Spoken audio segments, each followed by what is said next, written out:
संकट एक पण मदतीसाठी हात अनेक. कोरोना महामारीमध्ये देशसेवेत आपलं योगदान देणाऱ्या कोविड योद्ध्यांचा आम्ही करतोय सन्मान. सिद्धिविनायक फर्निचर अँड इलेक्ट्रॉनिक्स मॉलच्या सौजन्याने MH15 न्यूज आयोजित सन्मान कोविड योद्ध्यांचा लवकरच MH15 न्यूजवर पहा. डेन आणि PMCN केबल नेटवर्कच्या चॅनल नंबर 822 वर दररोज रात्री 10 वाजता, सकाळी 10 वाजता आणि दुपारी 3 वाजता. नमस्कार, मी संदीप रोकडे. सिद्धिविनायक फर्निचर आणि इलेक्ट्रॉनिक्स मॉल यांच्या सौजन्याने MH15 न्यूज आयोजित कोविड योद्धा या कार्यक्रमामध्ये पुन्हा एकदा सर्व दर्शकांचं मनपूर्वक स्वागत. आज आपण नवीन नाशिक भागामध्ये या कार्यक्रमाच्या संदर्भात आलेलो आहोत. कोविड महामारीच्या पार्श्वभूमीवर सरकारने जी लॉकडाऊनची घोषणा केली त्यावेळेस जी परिस्थिती उद्भवली, या परिस्थितीमध्ये सरकारच्या बरोबर अनेक सामाजिक क्षेत्रातील मान्यवर असतील, त्याचप्रमाणे राजकीय आणि लोकप्रतिनिधी असतील, यांनी जर जनतेसाठी जे कार्य उभं केलं, अशा मान्यवरांचा, अशा कोविड योद्ध्यांचा आपण या कार्यक्रमाच्या माध्यमातून एक प्रकारे सन्मान करण्याचा प्रयत्न करत आहोत. आज आपण नवीन नाशिक भागामध्ये आलो आहोत. आपल्यासोबत नवीन नाशिक भागातील शिवसेनेचे ज्येष्ठ नगरसेवक, जे माजी विरोधी पक्षनेते म्हणून ज्यांनी महानगरपालिकेमध्ये नाशिक शहराच्या आणि नवीन नाशिक भागाच्या विकासासाठी मोलाचं योगदान दिलं, असे सुधाकरजी बडगुजर आज आपल्यासोबत आहेत. आपण त्यांच्याशी चर्चा करणार आहोत. स्वागत. नमस्कार भाऊ, आपण नाशिक महानगरपालिकेमध्ये ज्यावेळेस कोरोना महामारीचं नाशिकसह राज्यभरामध्ये शासनाने ज्यावेळेस केंद्र शासनाच्याही अगोदर महाराष्ट्र शासनाने लॉकडाऊनची घोषणा केली, त्यावेळेस अनेक गोरगरीब नागरिकांचे रोजगार थांबले, अशी परिस्थिती निर्माण झाली. कोरोना महामारीसारख्या संकटाचा सामना करण्याचा अनुभव यापूर्वी आपल्या प्रशासनालाही नव्हता आणि राजकीय जीवनात आपण काम करत असताना असं संकट आपल्याकडे यापूर्वी कधी आलं नव्हतं. त्यामुळे अशा परिस्थितीचा सामना कसा करायचा, या संदर्भात कसं आपण नियोजन केलं आणि काय आपल्या मनामध्ये संकल्पना आल्या की कशाप्रकारे आपण नागरिकांसाठी मदतीसाठी गेलं पाहिजे? निश्चितपणाने आपण ज्या भावना व्यक्त केल्या त्या अत्यंत तंतोतंत बरोबर आहेत की ज्यावेळेस राज्य शासन आणि केंद्र शासनाने जे लॉकडाऊनची घोषणा केली की त्यावेळेस या प्रशासकीय योजनेला, प्रशासकीय यंत्रणेला वाव मिळावा, उपाययोजना करण्यासाठी एक 3 महिन्याचा लॉकडाऊन त्यावेळेस होता. पण त्या काळामध्ये प्रशासकीय योजनेला अनुभव नसल्यामुळे त्यांनी ते उपाययोजना पाहिजे तशा केल्या नाहीत. त्यामुळे आज नाशिक शहरामध्ये जे संकट निर्माण झालेलं आहे ते प्रशासकीय यंत्रणेचा निष्काळजीपणामुळे झालेलं आहे. नाशिक शहरामध्ये, नाशिक महापालिका क्षेत्रामध्ये नाशिक महापालिकेची जबाबदारी होती की 6ही विभागामध्ये कोविड सेंटर उभारणी करणं आणि त्यासाठी लागणारं ऑक्सिजन पुरवठा करणं, म्हणजे O2 असेल, बायपॅप असेल किंवा व्हेंटिलेटर्स असतील, हे सप्लाय करून ते इन्स्टॉलेशन करण्याचं काम हे लॉकडाऊनच्या कामामध्ये झालं पाहिजे होतं. ते होऊ न शकल्यामुळे आज नाशिक शहरावरती, नागरिकांवरती कोरोनाचं हे संकट आलेलं आहे की रॅपिड टेस्टमध्ये पॉझिटिव्ह आल्यानंतरसुद्धा रुग्णांना योग्य तो उपचार मिळत नाही. त्यांना ऑक्सिजनची गरज असली तर ऑक्सिजन आज नाशिक महापालिकेकडे उपलब्ध नाही पाहिजे तशा प्रमाणामध्ये. व्हेंटिलेटर PM फंडातनं नाशिक महापालिकेला 56 व्हेंटिलेटर मिळाले आहेत, परंतु इन्स्टॉलेशन न झाल्यामुळे त्या नागरिकांना सुविधा मिळत नाहीत. नाशिक महापालिकेचा अजब कारभार मी बघितला की व्हेंटिलेटर हे प्रायव्हेट हॉस्पिटलला त्यांनी दिलेत, पण त्या प्रायव्हेट हॉस्पिटल एका पेशंटसाठी 9,000 रुपये चार्ज करतायत. म्हणजे अत्यंत दुःखदायी बातमी आहे आणि खेदजनक पण आहे की ज्या नाशिक महापालिकेने, केंद्र आणि राज्य शासनाने नाशिक महापालिकेला मदत करण्याची भूमिका ठेवली, परंतु नाशिक महापालिका त्यामुळे सक्षमतेने काम न केल्यामुळे ती यंत्रणा पूर्णपणे कोलमडलेली आहे. निश्चितपणे नाशिक महानगरपालिका कोविडची जी सुरुवातीच्या काळामधली असेल किंवा आत्ता ज्या प्रमाणात रुग्णसंख्या वाढते ही परिस्थिती हाताळण्यामध्ये कुठेतरी अपयशी ठरल्याचा आरोप एक प्रकारे सुधाकरजी बडगुजर यांनी केलेला आहे. भाऊ, लॉकडाऊनच्या दरम्यानमध्ये जी परिस्थिती निर्माण झाली, अनेक लोकांचं रोजगार थांबले होते, गरजू लोकांचं, प्रामुख्याने जे रोजच्या मोलमजुरीवरती उदरनिर्वाह करणारी जी लोकं होती, अशा लोकांसाठी आपण या ठिकाणी मोठ्या प्रमाणावर मदत कार्य केलं. अन्नधान्याचे किट असतील, रोज तयार अन्न असेल किंवा सुरक्षेच्या दृष्टीने सॅनिटायझरचं फवारणी असेल, मास्क वाटप असेल आणि सर्वात प्रथम नाशिकमध्ये रॅपिड टेस्ट ही जी संकल्पना होती, व्हिटॅमिन सीच्या ज्या गोळ्यांचं वाटप असेल, अशा अनेक संकल्पना आपण आपल्या प्रभागापासून सुरुवात केली. पुढे अनेकांनी त्या संकल्पनेचं स्वागत करून आपापल्या प्रभागांमध्ये चालू आहे. तर ह्या सर्व कार्याविषयी कसं सांगा? कोरोनाचं संकट ज्यावेळेस सर्व नाशिक शहरावर आला, म्हणजे नाशिक शहरावर म्हणण्यापेक्षा राज्य आणि केंद्रावरती आला, त्यावेळेस भीती फार होती नागरिकांमध्ये की एखादा पॉझिटिव्ह पेशंट मिळाला तर ते प्रतिबंधित क्षेत्र करणे, जवळजवळ 1 किलोमीटरचा परिसर सील करणे, हे अशा पद्धतीचं जे पोलीस प्रशासन आणि नाशिक महापालिका प्रशासन काम करत होतं. तर त्यामुळे कुठेतरी नागरिकांमध्ये भीती निर्माण झाली होती आणि तो 3 महिन्याचा काळ अतिशय भयंकर गेला. त्यावेळेस लोकांना रोजगार नव्हता, नागरिकांना खाण्यापिण्यासाठी धान्य नव्हतं. जरी केंद्र आणि राज्य शासनाकडनं जरी अन्नधान्य पुरवठा झाला रेशन कार्डमार्फत, परंतु रेशन कार्ड धारकांना अन्नपुरवठा हे रेशन दुकानदारवाले देत नव्हते. मग त्यावेळेस आम्ही संघर्ष निर्माण केला आणि दुकानांवरती धाडी टाकल्यात आणि काही दुकानांचे लायसन निलंबित केले. मग DSOंबरोबर मिटिंग घेऊन काहीतरी 3-3.5 हजार लोकांना आम्ही धान्य वाटप केलं. नंतर मग त्यांना जेवणाची व्यवस्था केली, त्यांना सकाळचं जेवण, संध्याकाळचं जेवण, असं सेवाभावी संस्था पण त्यामध्ये इन्व्हॉल्व आहेत. आम्ही एकट्याने केलं असं म्हणणार नाही, पण सेवाभावी संस्थेने सुद्धा त्यामध्ये मदत केली आणि ह्या प्रभागातील नागरिकांनासुद्धा त्याची जाण निर्माण झाली आणि प्रभागातील नागरिकसुद्धा त्यामध्ये स्वयंस्फूर्तीने सहभाग घ्यायला सुरुवात झाली. परंतु कालांतराने काय झालं, लॉकडाऊन संपला आणि पेशंट ज्या प्रमाणात वाढत गेलेत, तर ती कंट्रोल करण्याची परिस्थिती नाशिक महापालिकेच्या आटोक्याबाहेर गेलेली होती. ते पोलीस प्रशासन आणि नाशिक महापालिका प्रशासन अतिशय हतबल झालेलं होतं.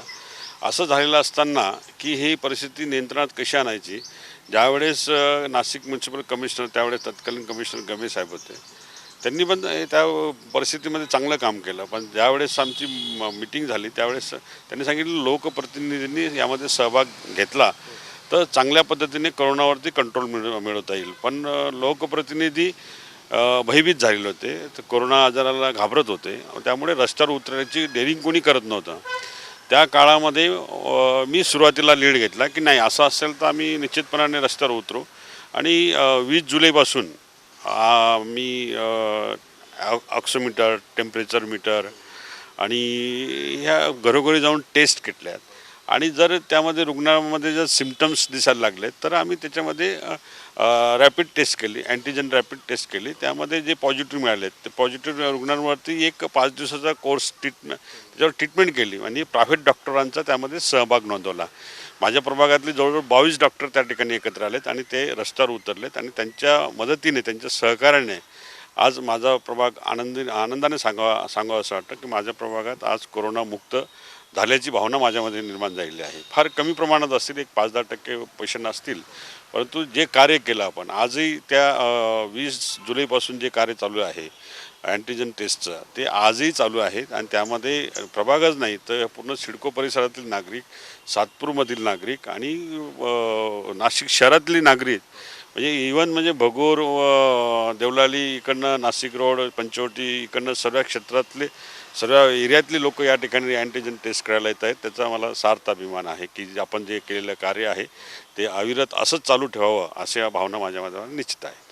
निश्चितपणे मागील 6 महिन्यांपासून प्रभागामध्ये ज्या कोविड रॅपिड अँटीजेनिन ज्या टेस्ट आहे ते या प्रभागामध्ये नगरसेवक सुधाकरजी बडगुजर यांच्या माध्यमातून सुरू आहे. ही नक्कीच नागरिकांना दिलासा देणारी बाब आहे. भाऊ, तुम्ही सांगितल्याप्रमाणे कोरोनाच्या सुरुवातीच्या काळामध्ये लॉकडाऊनची अंमलबजावणी करण्यासाठी विशेषतः पोलीस यंत्रणेकडून अतिशय काटेकोरपणे अंमलबजावणी केली होती. अनेकदा जे मदत कार्य करणारे जे कार्यकर्ते होते त्यांना देखील पोलिसांशी यामुळे संघर्ष करावा लागत होता. अशा परिस्थितीत नियमांचं पालन करून जिल्हा प्रशासनाचे नियम असतील, पोलीस प्रशासनाचे नियम असतील, याचे पालन करून काटेकोरपणे पालन करून कशाप्रकारे आपण सुरक्षितपणे नागरिकांना मदत केली पाहिजे यासाठी कसं काळजी घेऊन आपण नियोजन केलं होतं? अत्यंत काळजीपूर्वक त्यावेळेस नियोजन करावं लागत होतं. प्रतिबंधित क्षेत्रामध्ये जाण्याची परमिशन नव्हती किंवा तिथल्या लोकांना बाहेर येण्याची परमिशन नव्हती. पण मदत कार्य हे अविरत झालं पाहिजे, त्यांच्या घरापर्यंत मदत पोहोचली पाहिजे. तर निश्चितपणाने आम्ही त्यावेळेस ज्या पेशंटला त्यावेळेस होम क्वारंटाईन ही सिस्टीम तर नव्हतीच, पण त्या आजूबाजूच्या क्षेत्राला सुद्धा बाहेर निघता येत नव्हतं. त्यांना दुधाची वाटप, त्यांना किराणाची वाटप, त्यांना भाजीपाला 1 किलोमीटरचा परिसर सील झाल्यानंतर तेवढ्या एरियामध्ये त्यांना बाहेर निघता येत नव्हतं, त्यांना आतमध्ये जाता येत होतं. मग त्यांना जागेवरती भाजीपाला, दूध, सकाळच्या गरजा, या सर्व अन्नधान्य पुरवठा, हे सर्व गरजा पूर्ण करण्यासाठी आम्ही एक कार्यकर्त्यांची टीम तयार केली होती आणि ते घराघरापर्यंत ते पोहोचत करत होते. निश्चितपणे सुधाकरजी बडगुजर यांच्याशी आपण या कार्यक्रमाच्या माध्यमातून अशाच प्रकारे चर्चा सुरू ठेवणार आहोत. वेळ झाली आहे छोट्याशा विश्रांतीची. विश्रांतीपूर्वी आपण नगरसेवक सुधाकरजी बडगुजर आणि त्यांच्या सर्व सहकाऱ्यांनी कोरोना महामारीमध्ये कशा प्रकारे जनतेला दिलासा देण्याचं काम केलं, मदत कार्य केलं, या संदर्भातली एक छोटीशी विशेष चित्रफित पाहणार आहोत. त्यानंतर ब्रेक घेऊया.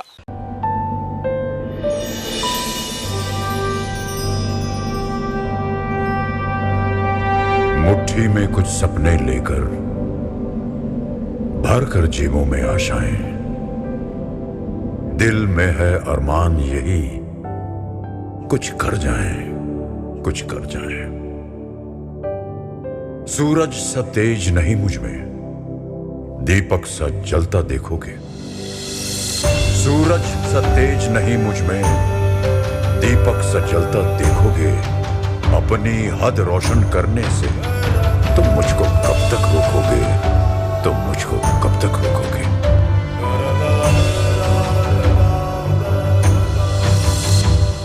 मैं उस माटी का वृक्ष नहीं जिसको नदियों ने सींचा है। मैं उस माटी का वृक्ष नहीं जिसको नदियों ने सींचा है। बंजर माटी में पल कर मैंने मृत्यु से जीवन खींचा है। मैं पत्थर पर लिखी इबारत हूं, मैं पत्थर पर लिखी इबारत हूं। शीशे से कब तक तोड़ोगे, मिटने वाला मैं नाम नहीं। तुम मुझको कब तक रोकोगे, तुम मुझको कब तक रोकोगे।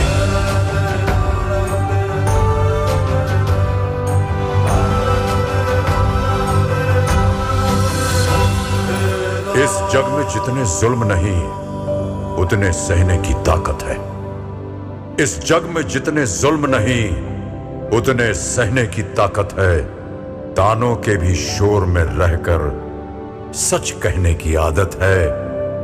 मैं सागर से भी गहरा हूं, मैं सागर से भी गहरा हूं। तुम कितने कंकड़ फेंकोगे, चुन चुन कर आगे बढ़ूंगा मैं। तुम मुझको कब तक रोकोगे, तुम मुझको कब तक रोकोगे।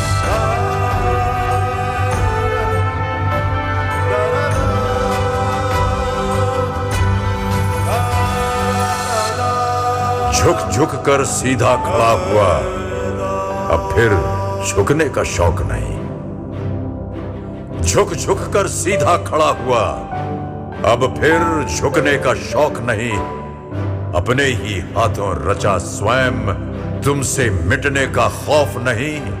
तुम हालातों की भट्टी में जब जब भी मुझको झोंकोगे, तब तब कर सोना बनूंगा मैं। तुम मुझको कब तक रोकोगे, तुम मुझको कब तक रोकोगे, तुम मुझको कब तक रोकोगे।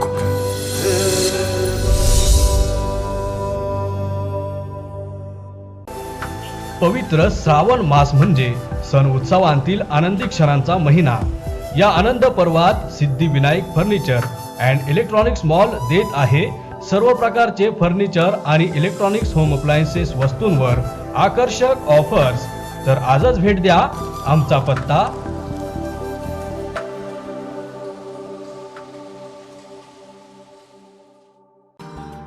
स्वतःचं घर हे प्रत्येकाचं स्वप्न असतं. ते सुंदर असावं, सर्व सुविधांनी संपन्न असावं आणि आपल्याला परवडणाऱ्या दरात असावं. जर तुम्हीही असंच घर शोधताय तर तुमचा शोध संपला. जाधव संकुल ग्रुप घेऊन येत आहे जाधव पार्क हा भव्य प्रकल्प, जिथे तुम्हाला मिळेल तुमच्या स्वप्नातील वास्तू, फ्लॅट्स, शॉप्स आणि row houses. Jadhav park, CIDCO Satpur Shiv road, Satpur Vikhe Patil शाळेमागे, नाशिक. संपर्क 75 900 900 55. ब्रेकनंतर कोविड योद्धा या कार्यक्रमामध्ये पुनश्च एकदा सर्व दर्शकांचं मनापासून स्वागत. शिवसेनेचे ज्येष्ठ नगरसेवक माजी विरोधी पक्षनेते सुधाकरजी बडगुजर यांचं कार्य आपण या कार्यक्रमाच्या माध्यमातून जाणून घेत आहोत. भाऊ, मला सांगा, अनेक लोकप्रतिनिधींनी आपापल्या प्रभागांमध्ये आपापल्या परिसरामध्ये मदत कार्य केलंच, परंतु आपण व्यापक दृष्टिकोन ठेवून प्रभागाच्या बाहेर आणि आपल्या शहराच्या बाहेर देखील जे आत्महत्याग्रस्त शेतकऱ्यांची जी मुलांचं अनाथ आश्रम आहे त्या ठिकाणी देखील आपण मदत कार्य केलं. त्याबद्दल काय सांगाल? शिवसेनेची भूमिका मुळातच 80% समाजकारण आणि 20% राजकारण आहे. आदरणीय बाळासाहेबांनी जे आम्हाला शिकवण दिलेली आहेत त्या विचाराने, त्या प्रभावाने आम्ही काम करत असतो. ज्यावेळेस लॉकडाऊन 3 महिन्याचा लॉकडाऊन कडेकोटपणे महाराष्ट्र शासनाने डिक्लेअर केलेला होता, त्या काळामध्ये जे आत्महत्याग्रस्त शेतकरी आहेत त्यांची मुलं अनाथ झालेली आहेत आणि ते अनाथ आश्रम त्र्यंबकेश्वरला आहे. त्या ठिकाणी आम्ही साधारणतः 1.5 महिन्याचा किराणा त्या जवळ 300 विद्यार्थ्यांचा आम्ही त्यावेळेस दिला आणि त्यांना अन्नधान्य पुरवठा म्हणजे तांदूळ असेल, गहू असेल, किराणा असेल, साबण असेल, म्हणजे त्या टॉयलेट सोप वगैरे सर्व A to Z वस्तू आम्ही त्या ठिकाणी दिल्यात आणि 1.5 महिन्यासाठी त्यांना एक चांगलं जीवनमान मिळालं आणि त्यांनी खूप आशीर्वाद दिलेत आम्हाला. आणि त्यांना अजूनही सांगितलं होतं आम्ही की तुम्हाला मदत लागली तर आम्हाला सांगा परत, परंतु त्या जिल्हाधिकारी पातळीवरती त्यांना मदत झाली, तहसीलदार यांच्या पातळीवरती मदत झाली, DSO यांच्या पातळीवर मदत झाली, म्हणजे पोलीस प्रशासनाच्या माध्यमातून मदत झाली. नंतर मदतीचा ओघ इतका झाला त्यांना की त्यांना त्यांचे लॉकडाऊनचे 3 महिने आरामात निघून गेलेत. परंतु जे कार्याला सुरुवात केली त्याला कुठंतरी एक समाधान मिळतं, ते आम्हाला निश्चितपणाने आत्मिक समाधान आहे. निश्चितपणे खऱ्या गरजवंतांना जर आपण मदत करू शकलो तर याचं आत्मिक समाधान आपल्या मनाला लाभतं.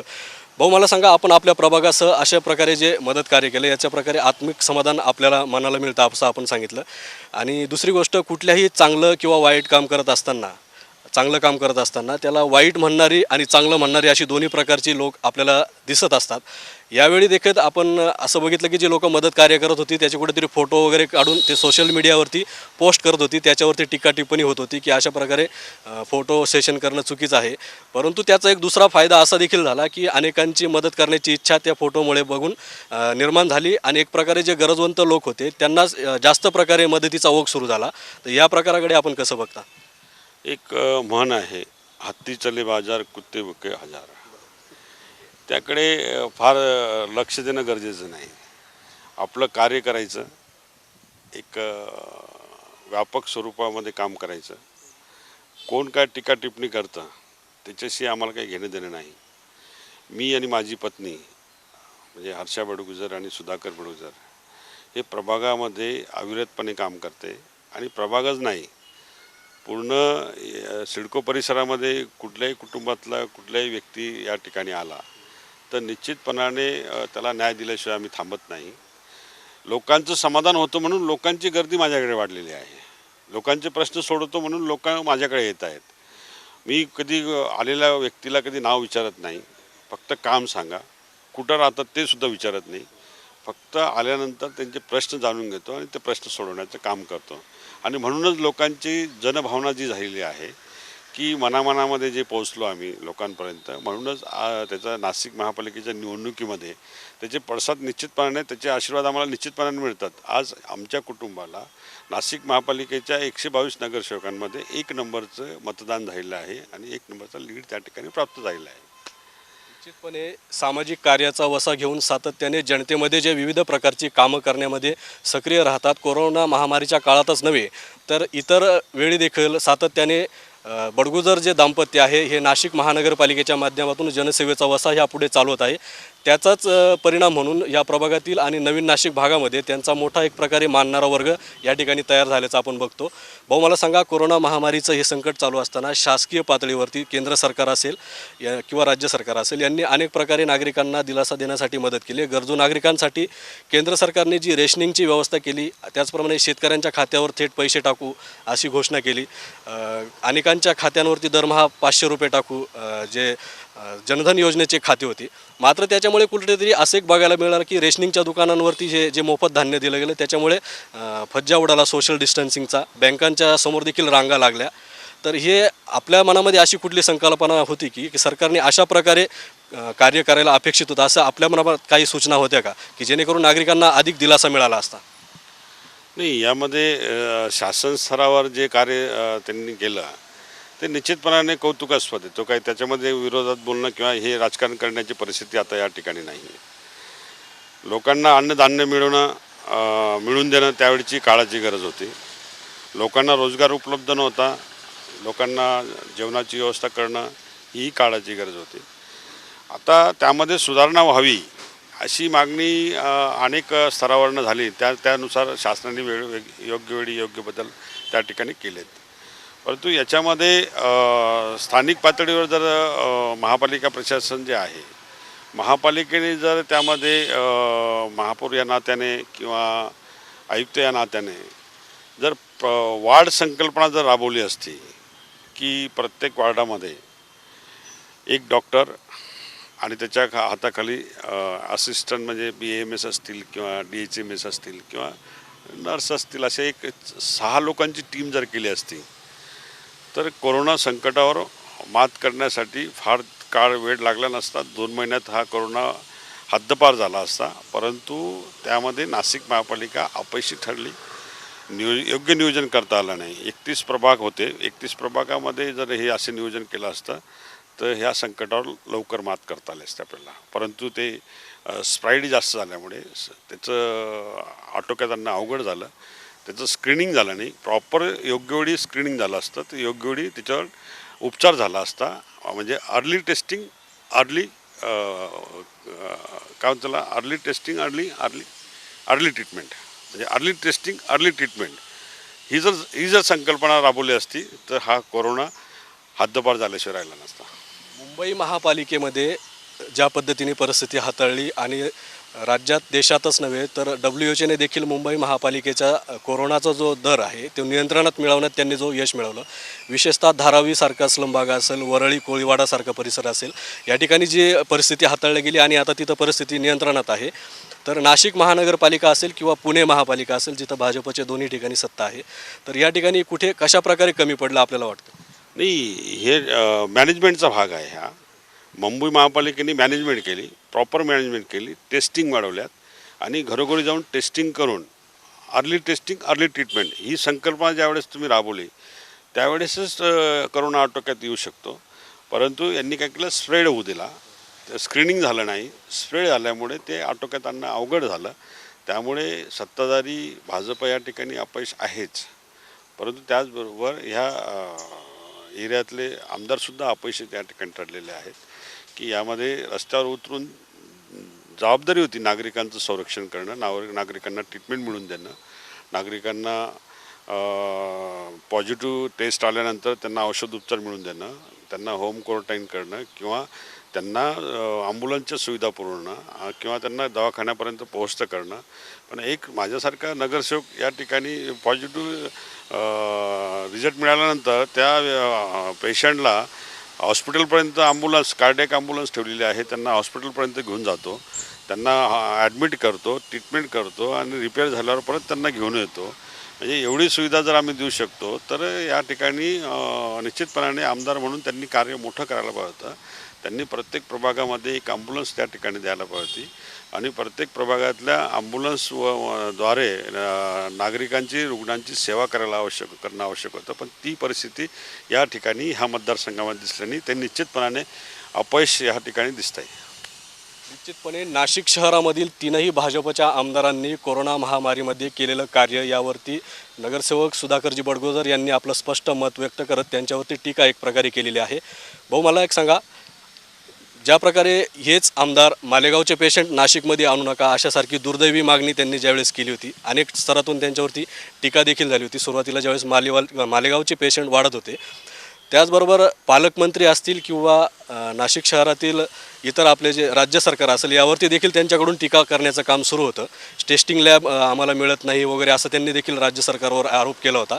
यानंतर मात्र आपले जे खासदार आहेत, पालकमंत्री आहे, यांच्या माध्यमातून नाशिक शहरामध्ये टेस्टिंग लॅब सुरू झाल्या.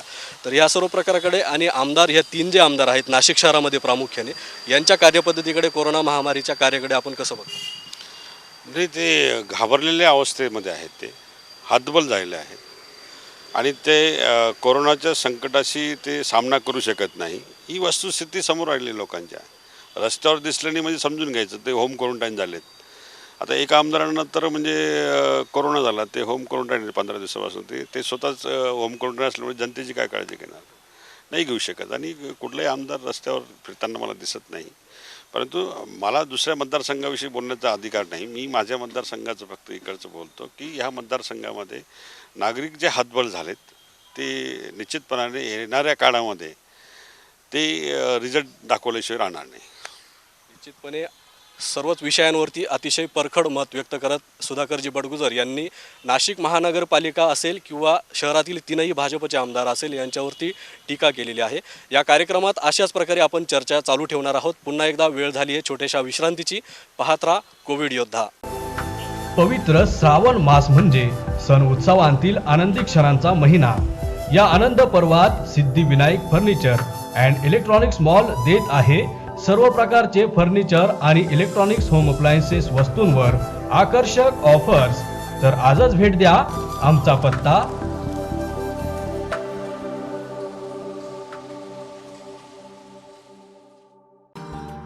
स्वतःचं घर हे प्रत्येकाचं स्वप्न असतं.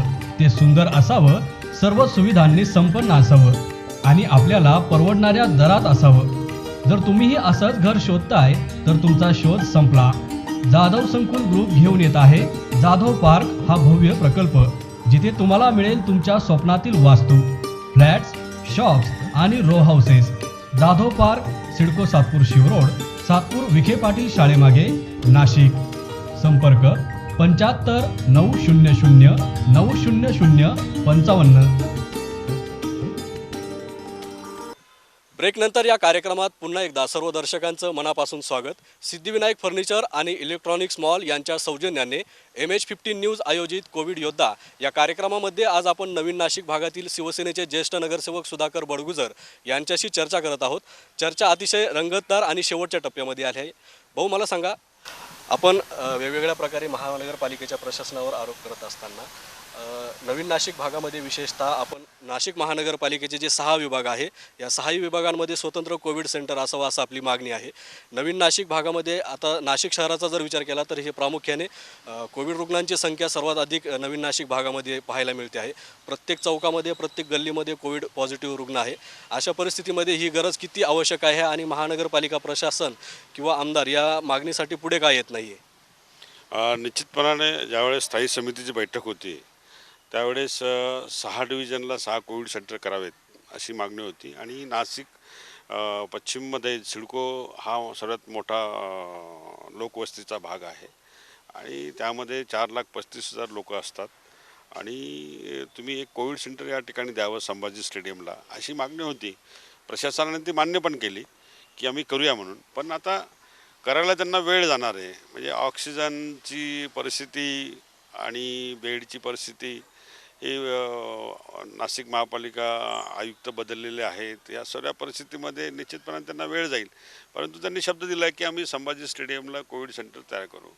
परंतु ही तयारी, आमचं म्हणणं आहे की ही तयारी जर लॉकडाऊनच्या काळामध्ये जर हे कोविड सेंटर उभारले असते तर आज रुग्णांना रिलीफ मिळालं असतं. जो स्प्रेड झालेला आहे कोरोना, तो स्प्रेड कमी करता आला असता आणि त्यामध्ये रुग्णांना ट्रीटमेंट फास्ट करता आले असते. परंतु त्या ठिकाणी नाशिक महापालिका अपयशी ठरलेली आहे. मी नेहमी काय सांगतो की अंतविधीचा देखील असा एक प्रश्न उपस्थित झाला होता. अनेक मृतदेह हे जिल्हा रुग्णालयामध्ये पडून होते.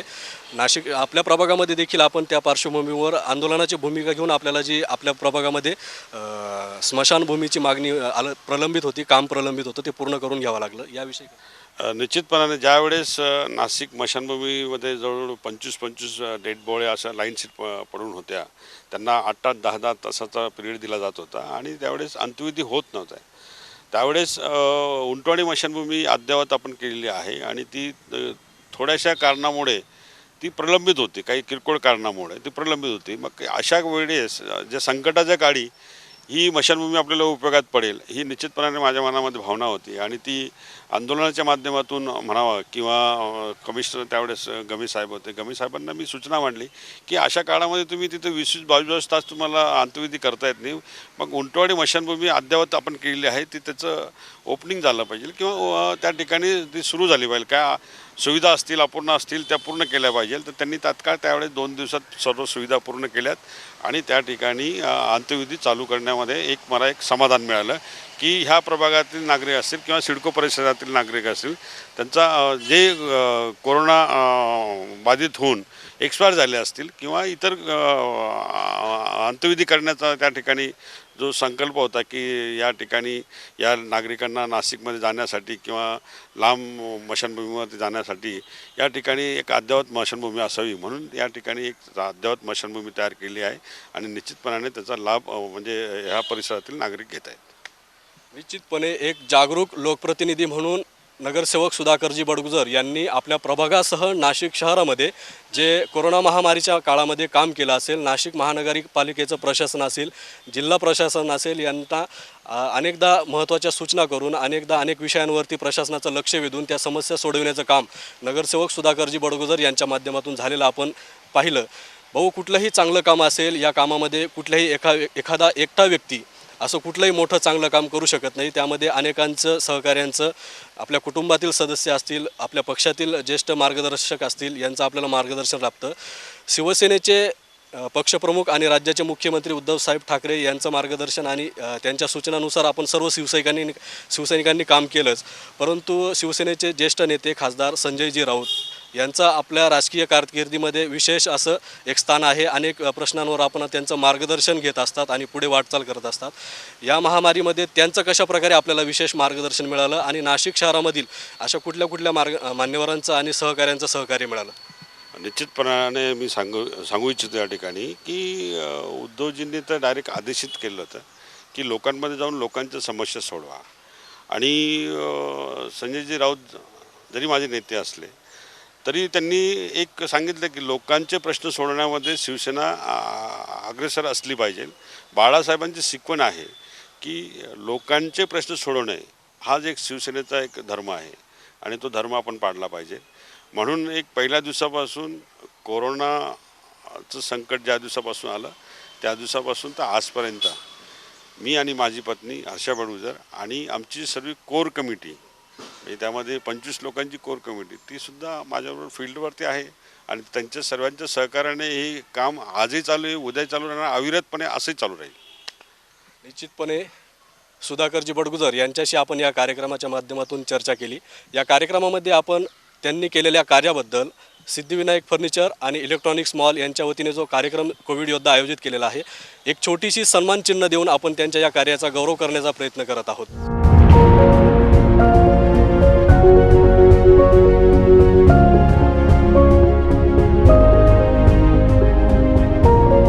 सर्वात पहिले 2 एप्रिलला माझ्या घरातच अशी घटना घडली.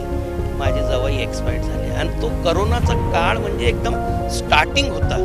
ज्या टायमाला मी माझ्या जावयांना ओकाडमध्ये नेलं तर कोणी म्हणजे दवाखान्यापर्यंत पोहोचण्याची कोणाची हिंमत नाही होती, इतकं पोलीस कडक होतं. पण भाऊ आणि ताई आणि भाऊचे पुरे सहकारी ओकाडमध्ये आले.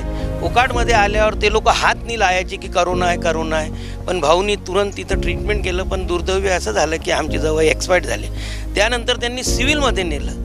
तर सिव्हिलमध्ये अशी परिस्थिती होती की ते फक्त करोना नावानेच की हे पेशंट करोनाचंच आहे. त्या माझ्या मुलीला यांना एक ऑर्डर करा, असं करा. पण भाऊनी तिथं सिव्हिल सर्जनला तुम्ही सर्वात पहिले पोस्टमॉर्टम करा.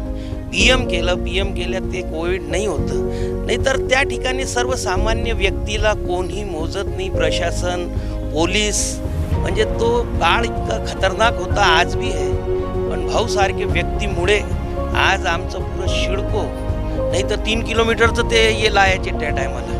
हां, पण भाऊमुळे, भाऊच्या परिवारामुळे आणि भाऊचे जितके बी कार्यकर्ते होते, सहकारी होते, त्यांच्यामुळे आज सर्वात पहिलं संकट माझ्यावर आलं होतं कोविडचं. पण ते कोविड नाही होतं आणि त्यानंतर मग आम्ही भाऊबरोबर फिरलो आणि भाऊनी जे लोकांच्या मनातला धाक आज भी पेशंट येतात, लोक येतात, आम्ही लोकांना आणतो. पॉझिटिव्ह निघाल्यावर भाऊ जे त्यांना हिंमत देतात, नाही हे गोळ्या घ्या, काही होणार नाही, काही होणार नाही, म्हणजे धाक.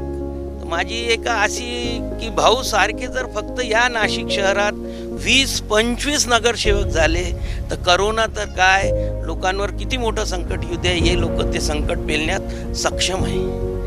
आणि भाऊचं मी मनापासून कौतुक करतो, अभिनंदन करतो की भाऊ तुम्ही त्या काळात ते रेशन असेल, ते दवाई असेल, ते हार्ट अटॅक असेल, सर्वांना इतकं जे सहकार्य केलं आहे. आज 25मध्ये तुम्ही चाला, कोणालाही विचारा, रेशनवाले देत नाही होते, कार्ड असून देत नाही होते.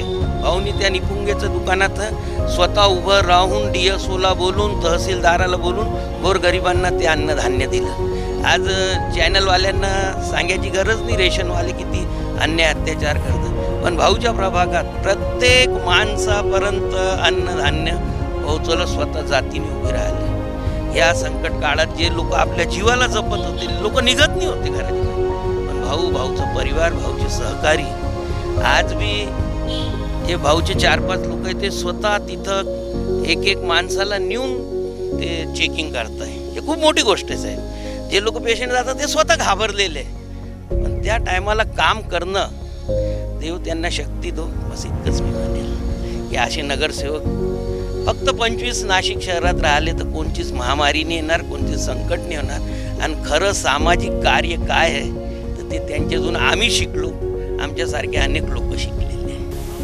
एक नागरिक म्हणून प्रथमतः आमच्या प्रभागामध्ये जी कोरोनाची जी भीती होती, ती प्रथमतः प्रभागाचे नगरसेवक सन्माननीय सुधाकर भाऊ बडगुजर, माजी विरोधी पक्षनेते तथा नगरसेवक आणि त्यांच्या पत्नी सौ हर्षताई बडगुजर, प्रभाग सभापती यांच्या कार्यामुळे यांनी प्रथमतः एकच काम केलं. कोरोनाची भीती प्रत्येक गल्लीबोळात जाऊन प्रत्येक नागरिकाची जी प्रथम नागरिक म्हणून त्यांचं ते कर्तव्य आहे, ते कर्तव्याला जागून प्रत्येकाच्या घराघरामध्ये थर्मल स्कॅनिंग करून जर काही त्यांना काही तसा ताप वगैरे काही असेल, टेम्परेचर असेल, तर त्यांना लगेच सुविधा देऊन ती माता भगिनींच्या, म्हणजे पुरुष लोक तर बाहेर फिरायचे, परंतु माता भगिनींच्या मनात जी भीती होती ती भीती या दोघं दंपत्यांनी घालवली. आणि त्याचाच एक परिपाक म्हणून मी स्वतः त्यांच्याबरोबर नेहमी असतो. ज्यावेळेस ही गोष्ट माझ्यावर घेतली, त्यांना ज्यावेळेस सांगितलं की भाऊ मी पॉझिटिव्ह आलो आहे, तर ते प्रथमतः सांगितलं की सर तुम्ही फक्त पटकन ॲडमिट व्हा, आणि मी ती डिसिजन घेतली, तुम्हाला कोविड सेंटरला ॲडमिट केलं स्वतः. आणि आज माझ्यासह माझ्या परिवाराची भीतीसुद्धा त्यांनी घालवली. असे अनेक कार्य त्यांनी या मार्च महिन्यापासून ते टिल डेटपर्यंत ते दोघं नवरा बायको सातत्याने करत आहे. आणि खरोखर त्यांना जो पुरस्कार दिला, हा पुरस्कारसुद्धा माझ्या दृष्टीने खूप कमी आहे, परंतु आमच्या भाऊंना तुम्ही गौरवलं, हे मी माझ्या पद्धतीने, माझ्या परिवारातर्फे, प्रभागाच्या वतीने मी तुमचे स्वतः आभार मानतो. आणि भाऊताईंना उदंड आयुष्य देऊ अशी मी एक विनंती परमेश्वराजवळ करणार आहे. असं नगरसेवक कुटुंब आम्हाला लाभलेलं आहे, त्यात म्हणजे आमचं खूप भाग्य आम्ही असं समजतो एक नागरिक म्हणून. योगिता जाधव. मला म्हणजे सध्याच्या परिस्थितीत जे वातावरण चाललेलं आहे व्हायरसचं, त्याबद्दल आपल्या मनात खूप भीती निर्माण झालेली आहे. मला शंका वाटत होती की मलाही कधी पॉझिटिव्ह आला रिपोर्ट किंवा मला कोरोना असेल तर माझ्या फॅमिलीचं, त्याचं मला जर टेन्शन आलं होतं. पण मी ऐकलं की सुधाकर भाऊ बडगुजर यांनी आपल्या इथं एक स्कीम राबवलेली आहे की तिथं आपण जाऊन टेस्ट करू शकतो आणि मनातील शंकेचं निरसन करू शकतो. आणि मी आज या ठिकाणी आलेली आहे, मी माझी टेस्ट केली, पण माझं मनातील शंकाही दूर झाली आणि आता मला जरा बरं वाटतंय. खरंच सुधाकर भाऊ बडगुजर यांचे आभार मानते. नमस्कार, माझं नाव नाना तुळशीराम घरटे. मला या कोरोनाच्या वातावरणामुळे जरा शंका वाटत होती, तर मी सुधाकर बडगुजर भाऊच्या इथं ऑफिसमध्ये पाठीमागे टेस्ट केली, तर निगेटिव्ह आली. त्याबद्दल बडगुजर भाऊचा आभार. संत कृपाळू आहोत, इच्छामणी नगर, पाथर्डी फाटा. वरती राहतो. मला मनात थोडीशी शंका आली कदाचित आपल्याला काय आहे काय नाही या दृष्टिकोनातून मला माहीत पडल्यानंतर मी स्वतः सुधाकर बडगुजर भाऊसाहेब यांच्या ऑफिसच्या जवळ स्वतःहून टेस्टिंगसाठी आलेलो आहे. माझी टेस्ट झाली. धन्यवाद.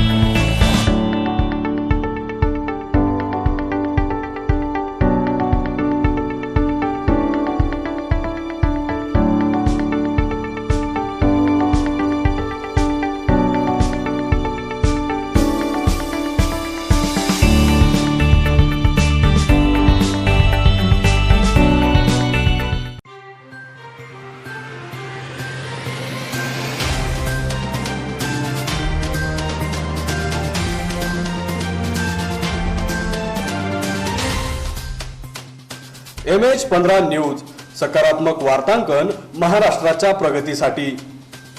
पहा डेन आणि PMCN केबल नेटवर्कच्या चॅनल नंबर 822 वर सकाळी 9 वाजता, दुपारी 2 वाजता